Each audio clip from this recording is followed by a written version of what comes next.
नमस्कार, मेरा नाम ज्ञानेश्वर है और आपने देखना शुरू किया है लाइव सिटीज। देखिए, बिहार में सियासी तूफान है, सरकार बदल रही है, लेकिन सरकार कब बदलेगी? कल दिन रविवार 28 जनवरी को या फिर 29 जनवरी को? देखिए, सुबह की खबर यह है, आज 27 जनवरी है। मुख्यमंत्री नीतीश कुमार बक्सर जा रहे हैं। एक मंदिर में प्राण प्रतिष्ठा समारोह का आयोजन किया गया है, वहां नीतीश कुमार शरीक होंगे। लेकिन इसके पहले नीतीश कुमार ने कई बातें सुनिश्चित की हैं। देखिए, नीतीश कुमार ने कल जेडीयू के तमाम विधायकों को और सांसदों को बैठक के लिए बुलाया है एक अन्य मार्ग मुख्यमंत्री निवास में, और इसके लिए रात भर ऑपरेशन जेडीयू एमएलए चलता रहा। देखिए, इस ऑपरेशन को अंजाम दिया है जेडीयू के पूर्व राष्ट्रीय अध्यक्ष ललन सिंह, जेडीयू के वरिष्ठ नेता और बिहार सरकार के मंत्री अशोक चौधरी और संजय गांधी विधान पार्षद। देखिए, संजय गांधी जो मुख्यमंत्री नीतीश कुमार के साथ ही रहते हैं, यह ऑपरेशन रात भर चला और यह सुनिश्चित कर लिया गया कि एक भी विधायक इधर उधर नहीं है, सभी समय से उपस्थित होंगे। तो देखिए, नीतीश कुमार और जो दूसरे नेता हैं इस खबर को लेकर थोड़े परेशान थे कि उनके 7 विधायक आरजेडी के संपर्क में हैं, लालू यादव और तेजस्वी यादव के संपर्क में हैं। लेकिन रात भर के ऑपरेशन में यह संपर्क जो स्थापित किया गया, उसमें कंफर्म कर लिया गया कि अब किसी का कोई भी संवाद लालू यादव या तेजस्वी यादव से नहीं हो रहा है। देखिए, सांसदों की बात करें तो सांसद तो सबसे अधिक खुश हैं। जो 16 सांसद हैं, इनमें एक सांसद की बात छोड़ दें तो सभी खुश हैं कि नीतीश कुमार फिर से एनडीए की ओर जा रहे हैं, बीजेपी के साथ चुनाव लड़ेंगे। क्योंकि सांसदों की परेशानी ये थी कि उन्हें महागठबंधन में अपनी स्थिति ठीक दिखाई नहीं पड़ रही थी। उन्हें यह लग रहा था कि 2019 में महागठबंधन के खिलाफ चुनाव लड़कर हम जीते हैं, और फिर 2024 में कैसे, जब राम लहर है, मोदी का ब्रांड है। लेकिन बिहार को समझना ही पड़ेगा कि मोदी ने भी समझा कि राम लहर और मोदी के नाम के बाद भी बिहार में बगैर नीतीश कुमार 40 में 39 सीटें या 40 में 40 सीटें नहीं जीती जा सकती है। तो रात भर का ऑपरेशन नीतीश कुमार ने अपने खास लोगों को जिम्मेदारी दी थी। ललन सिंह ने एक एक विधायक से, अशोक चौधरी ने एक एक विधायक से यह संपर्क किया कि वे कहां हैं, कब पटना पहुंच रहे हैं, पटना में वे कब और कहां रहेंगे, किनके संपर्क में। यह भी उनसे पूछा गया कि क्या आरजेडी के किसी नेता ने, किसी मंत्री ने या किसी स्वयं तेजस्वी यादव ने या लालू यादव ने आपसे बातचीत करने की कोशिश की है। उन विधायकों से अधिक बातचीत की गई जिनके बारे में शक और शुबहा। गोपाल मंडल जो बार बार कह रहे थे, उन्हें भी कन्विंस कर दिया गया है। देखिए, कई विधायकों की चिंता ये थी कि यदि इसी वक्त नीतीश कुमार विधानसभा का चुनाव करा देते हैं तो फिर क्या हो सकता है। तो अब यह भी स्पष्ट हो गया है कि विधानसभा का चुनाव अभी तो लोकसभा चुनाव के साथ नहीं होने जा रहा है। इस बात की संभावना अभी भी मानिए कि लोकसभा का चुनाव 2024 में ही संपन्न होगा। जब लोकसभा चुनाव के बाद कुछ महीने बाद हरियाणा, झारखंड, इन राज्यों में चुनाव होंगे तो उसके साथ बिहार विधानसभा का चुनाव संपन्न कराया जा सकता है।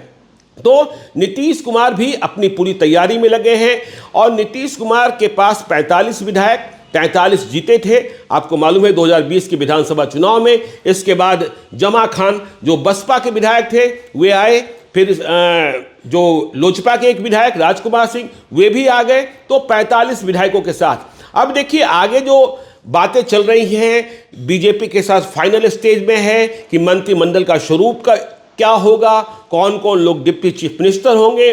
जेडीयू की भी कुछ शर्तें हैं, बीजेपी की भी कुछ शर्तें हैं। दिल्ली में यह खबर बहुत तेज चल रही है कि बीजेपी इस बार होम मिनिस्ट्री चाहती है, मतलब गृह मंत्री बिहार का बीजेपी के कोटे का होगा। लेकिन क्या इस बात के लिए नीतीश कुमार तैयार होंगे, यह देखने वाली बात है। और देखिए, जो तैयारियां हैं जेडीयू की निगाहें कांग्रेस के विधायकों की ओर है।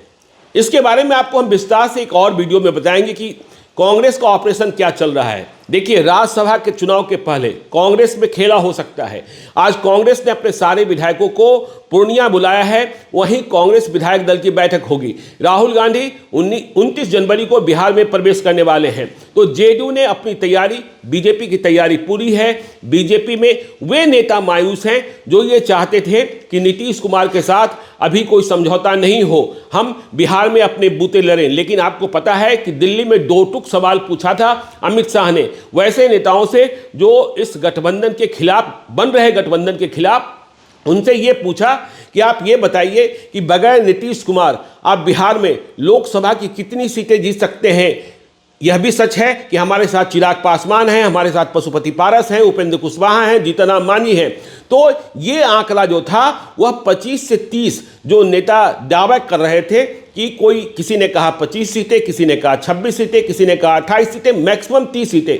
लेकिन अमित शाह ने कहा कि नहीं, हमें बिहार की 40 में से 40 सीटें चाहिए। और क्या यह बगैर नीतीश कुमार के संभव हो पाएगा? क्योंकि नीतीश कुमार के पास जितने भी वोट बच गए हैं वह वोट जो हैं वो बिल्कुल, यदि दूसरी तरफ चले गए तो नतीजे गड़बड़ा सकते हैं। बिहार में 39 सीटें हमने 2019 में जीते थे। तो नीतीश कुमार के साथ बीजेपी का जाना तय है।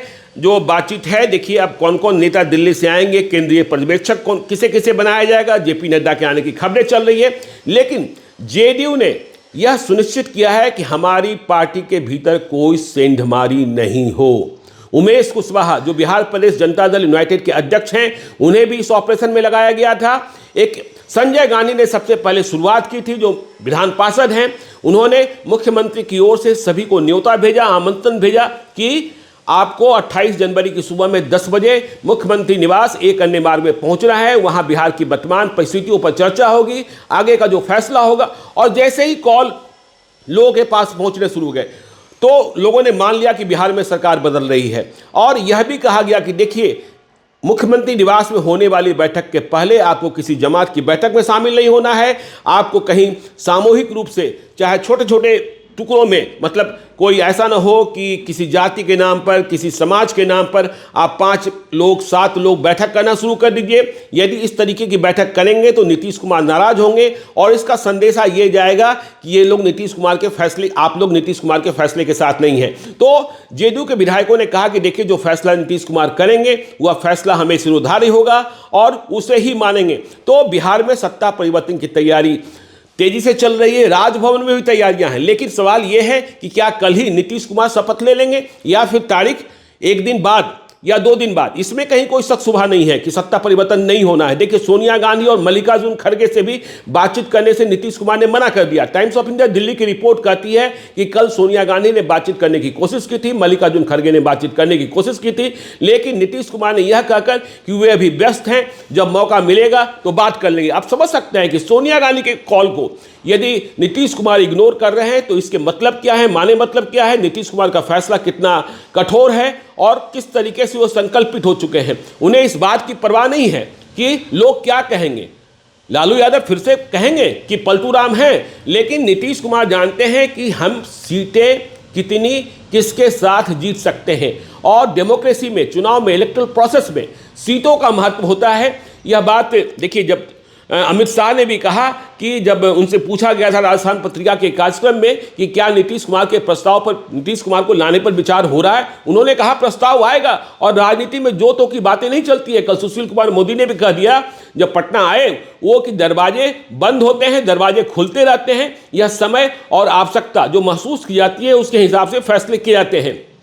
तो सत्ता परिवर्तन के लिए बिहार तैयार है। बिहार में महागठबंधन की सरकार खत्म हो रही है। तेजस्वी यादव और संपूर्ण आरजेडी कांग्रेस सत्ता से बाहर होगा, बीजेपी की एंट्री होगी, हम पार्टी। अब देखना यह होगा कि इस बार जीतन राम मांझी मंत्री किसे बनाते हैं।